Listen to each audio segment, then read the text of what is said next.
चलिए आज के इस एक्सप्लेनर में सीधे मुद्दे पर आते हैं। हम एक ऐसे अजीबोगरीब बल्कि कहूँ तो चौंकाने वाले विरोधाभास की बात करने वाले हैं, जहां एक इंसान दुनिया की सबसे सुरक्षित और तंग काल कोठरी में बैठकर एक पूरा का पूरा ग्लोबल ऑपरेशन चला रहा है। मतलब सुनने में किसी थ्रिलर फिल्म की कहानी लगती है ना, लेकिन सच मानिए ये कोई कहानी नहीं, एक खौफनाक हकीकत है। अब इस स्लाइड को ही देख लीजिए। एक तरफ है 8x8 की एक छोटी सी बिना खिड़की वाली काल कोठरी, जहां 24 घंटे कैमरों की निगरानी है, और दूसरी तरफ है 700 से ज्यादा शूटर्स का एक ऐसा ग्लोबल सिंडिकेट जिसकी पहुंच मुंबई से लेकर कनाडा और यूरोप तक फैली हुई है।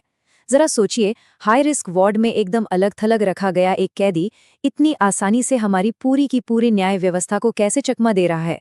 ये वाकई हैरान करता है। असल में होता क्या है कि ये जो जेल की मोटी मोटी पत्थर की दीवारें हैं ना, ये आज की मॉडर्न तकनीक और एन्क्रिप्शन के आगे बिल्कुल बेमानी हो चुकी हैं। तिहाड़, बठिंडा या साबरमती जैसी अति सुरक्षित जेलों के अंदर से ही स्मार्टफोन्स, वीपीएन्स, डार्क वेब और सिग्नल या टेलीग्राम जैसे एन्क्रिप्टेड ऐप्स का धड़ल्ले से इस्तेमाल हो रहा है। मतलब जिसे हमने सजा काटने की जगह बनाया था, वो अब एक अभेद सुरक्षित हेडक्वार्टर में तब्दील हो चुकी है। खैर, इस सब की शुरुआत कैसे हुई, इसे समझने के लिए हमें थोड़ा पीछे चलना होगा। साल 2011 की बात है। चंडीगढ़ के डीएवी कॉलेज का एक बिल्कुल शांत सा लॉ स्टूडेंट जो वकालत पढ़ रहा था, वो सोपू नाम के एक छात्र संगठन से जुड़ता है। फिर कैंपस में एक बेहद हिंसक और जानलेवा हमला होता है, जिसमें वो बाल बाल बचता है। और बस यहीं से उस शांत छात्र का सिस्टम से, कानून से भरोसा पूरी तरह उठ जाता है। वो इंसाफ के लिए कानून की किताबों को छोड़कर बंदूक का रास्ता चुन लेता है।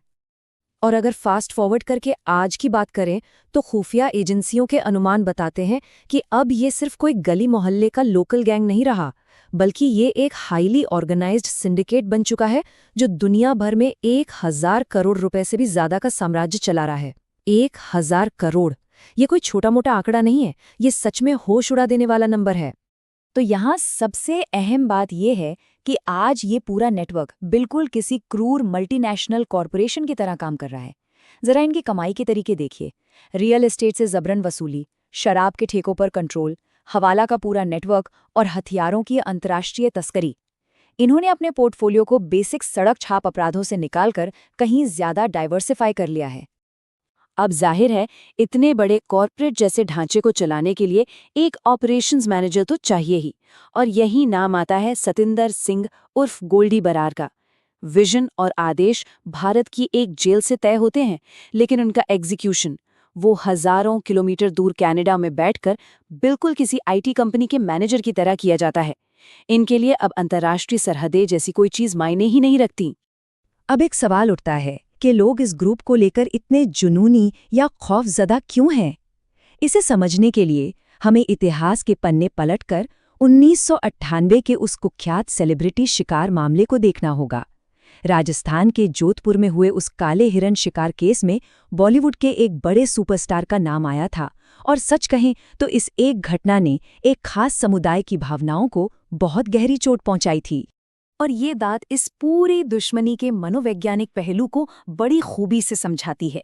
देखिए, बिश्नोई समुदाय का प्रकृति की रक्षा करने का 500 सालों का पुराना इतिहास रहा है। 1730 का वो ऐतिहासिक खेजड़ली बलिदान हम कैसे भूल सकते हैं। इस समुदाय के लिए काला हिरण सिर्फ एक जानवर नहीं है, बल्कि भगवान जम्भेश्वर का एक पवित्र रूप है, जो उनकी ऐतिहासिक पहचान और गहरी आस्था से सीधे तौर पर जुड़ा हुआ है। तो इसी आस्था का हवाला देते हुए साल 2018 में जोधपुर कोर्ट के बाहर सरेआम एक खुली धमकी दी गई। मांग क्या थी कि बिश्नोई समाज के मंदिर में आकर सार्वजनिक माफी मांगी जाए।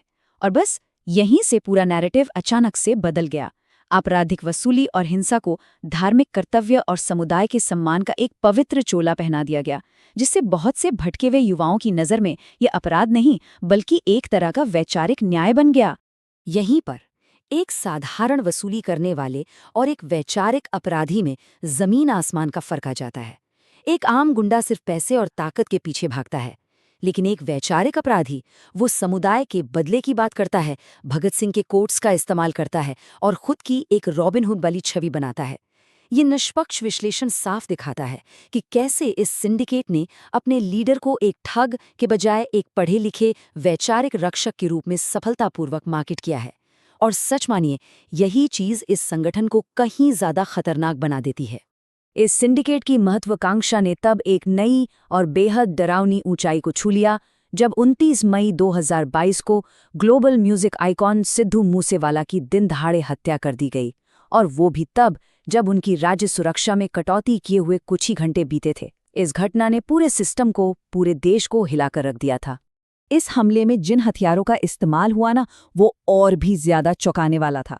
मिलिट्री ग्रेड यानी युद्ध में इस्तेमाल होने वाली A-94 रशियन असॉल्ट राइफल्स। इसे सहयोगी विक्की मिडुखेड़ा की हत्या का बदला बताया गया। ऐसे एडवांस हथियारों के इस्तेमाल ने पूरे देश को एक साफ मैसेज दे दिया कि कोई भी नाम, शोहरत या आपकी प्राइवेट सिक्योरिटी किसी भी टारगेट को इस सिंडिकेट की पहुंच से नहीं बचा सकती। चलिए अब बात करते हैं सबसे ताज़ा और खौफनाक घटना की। अक्टूबर 2024, जब मुंबई में दशहरे के जश्न के बीच पूर्व मंत्री बाबा सिद्दीकी की सरेआम हत्या कर दी गई। इस घटना ने मुंबई की सड़कों पर उस दौर का खून खराबा वापस ला दिया जो हमने 90 के दशक के बाद से शायद कभी नहीं देखा था। और इसके तुरंत बाद सोशल मीडिया पर एक रोंगटे खड़े कर देने वाली घोषणा की गई, जो कोई भी सलमान खान या दाऊद इब्राहिम की मदद करेगा उसका अंजाम यही होगा। ये हमारे राजनीतिक और मनोरंजन जगत के एलीट वर्ग के लिए एक सीधा सीधा मैसेज था कि पुराने अंडरवर्ल्ड का युग अब पूरी तरह खत्म हो चुका है और एक नए निजाम ने उसकी जगह ले ली है। अब ये स्लाइड बड़ी दिलचस्प है। यहाँ हम एक सिस्टमैटिक बदलाव देख सकते हैं। 90 के दशक का पुराना अंडरवर्ल्ड मॉडल कैसा था? गैंग सेंट्रलाइज्ड होते थे, उनके गुंडे जाने पहचाने होते थे और वफादारी सीधी अपने बॉस के लिए होती थी। लेकिन आज का ये मॉडर्न फ्रेंचाइजी मॉडल एकदम अलग है। ये डिसेंट्रलाइज्ड है, इसमें अनजान गिग वर्कर्स काम करते हैं। सच कहूं तो ये आधुनिक सिंडिकेट बिल्कुल ओला या उबर के किसी डार्क वेब वर्जन की तरह काम करता है। जरा इनके काम करने का स्टेप बाय स्टेप तरीका देखिए। पहले सोशल मीडिया पर किसी हताश युवा की पहचान की जाती है, फिर फेक प्रोफाइल के जरिए उसे 50,000 से 1 लाख रुपए तक का लालच दिया जाता है। फिर सिग्नल ऐप पर हथियारों की लोकेशन भेजी जाती है और अंत में टारगेट का काम तमाम। ये एक ऐसा भयानक और बेहद efficient use and through human resource process है जहां असली शूटर्स को अक्सर भनक तक नहीं होती कि आखिर उनका मेन बॉस है कौन।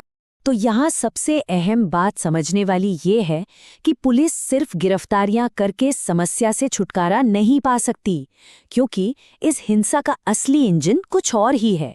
वो है हमारी सामाजिक निराशा, युवाओं में भारी बेरोजगारी, भयंकर गरीबी, सोशल मीडिया पर रातों रात मशहूर होने का टॉक्सिक नशा और हमारी खोखली होती न्याय व्यवस्था। यही वो सामाजिक ईंधन है जो इस पूरे नेटवर्क को रफ्तार दे रहा है। और इसी वजह से अगर कोई शूटर पकड़ा भी जाता है या मारा भी जाता है ना, तो सिंडिकेट को कोई ऑपरेशनल नुकसान नहीं होता। उनके काम पर रत्ती भर भी फर्क नहीं पड़ता, क्योंकि फिल्मी स्टाइल में गैंगस्टर बनने की चाहत लिए ऐसे हजारों भटके हुए नौजवान आज भी कतार में खड़े हैं। ये यूज एंड थ्रो प्यादों की एक ऐसी सप्लाई चेन है जो मानो कभी खत्म ही नहीं होगी। तो जैसे ही हम इस एक्सप्लेनेयर के अंत पर आते हैं, हम सबको एक बहुत गहरे सवाल पर विचार करना होगा। क्या हमारा समाज हताश युवाओं की इस अदृश्य फ्रेंचाइजी को कभी हरा पाएगा, या फिर ये वैचारिक नेटवर्क उस काल कोठरी में बंद इंसान से भी ज्यादा लंबे समय तक जिंदा रहेगा? क्या किसी एक व्यक्ति को हाई सिक्योरिटी सेल में डाल देना ही हमारी सच्ची जीत है, या ये सिर्फ उस सिस्टम की विफलता से ध्यान भटकाने का एक तरीका है जो लगातार ऐसी अदृश्य फौजें पैदा कर रहा है? सोचिएगा जरूर।